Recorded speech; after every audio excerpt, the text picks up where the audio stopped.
ചില്ലറയില്ലാതെ ചെന്നാൽ സാധനം കിട്ടില്ലെന്ന നിലയിലാണ് നാടെങ്ങും. എന്നാൽ കഷ്ടപ്പെട്ട് സംഘടിപ്പിച്ച ചില്ലറയുമായി ചെന്നാലും കാര്യം നടക്കില്ലെന്ന സ്ഥിതിയുണ്ടായാലോ? തലസ്ഥാന നഗരിൽ നിന്നുള്ള കാഴ്ച. വമ്പൻ ക്യൂ, തള്ളും ബഹളവും. ഏതെങ്കിലും ബാങ്കിന് മുൻവശമാണെന്ന് കരുതിയെങ്കിൽ തെറ്റി. പുലിമുരുകൻ കാണാൻ ശ്രീകുമാർ തിയേറ്ററിന് മുന്നിലാണ് ഈ തിക്കിത്തിരക്ക്.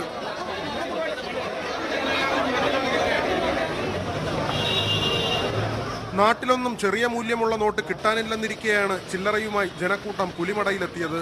ഇതിനകം 100 കോടി രൂപ വാരിയ പുലിമുരുകൻ രാജ്യം അതിസങ്കീർണാവസ്ഥയിൽ കടന്നു പോകുമ്പോഴും ഹൗസ്ഫുൾ. ചില്ലറ ക്ഷാമമാണ്. ചില്ലറ എല്ലാം ശേഖരിച്ച് വെച്ചിട്ട് ഈ പടം കാണാൻ വേണ്ടി വന്നതാണ്. കാണാൻ ആഗ്രഹം വന്നതാണ്.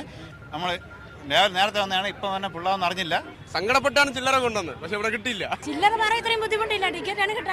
ടിക്കറ്റ് കിട്ടാതെ നിരാശരായി മടങ്ങിയവർ പുലിമുരുകനെ ഇനി എന്തായാലും കണ്ടിട്ട് തന്നെ കാര്യമെന്ന നിലപാടിലാണ്. ഞങ്ങൾ മോഹൻലാലിന്റെ പടം കണ്ടുകൊണ്ടേ ഇന്ന് പോവുകയുള്ളൂ. ഞങ്ങൾ കൂടെ പോലീസ് ഏറെ പണിപ്പെട്ടാണ് തിയേറ്ററിന് മുന്നിലെ ജനക്കൂട്ടത്തെ നിയന്ത്രിച്ചത്. പുലി പതുങ്ങുന്നത് ഒളിക്കാനല്ല, കുതിക്കാനാണ്. ചില്ലറയ്ക്ക് ക്ഷാമമുള്ളപ്പോഴും പുലി അതിന്റെ കുതിപ്പ് തുടർന്നുകൊണ്ടേയിരിക്കുന്നു. PV രഞ്ജിത്തിനൊപ്പം VV Vinod, news 18 Thiruvananthapuram.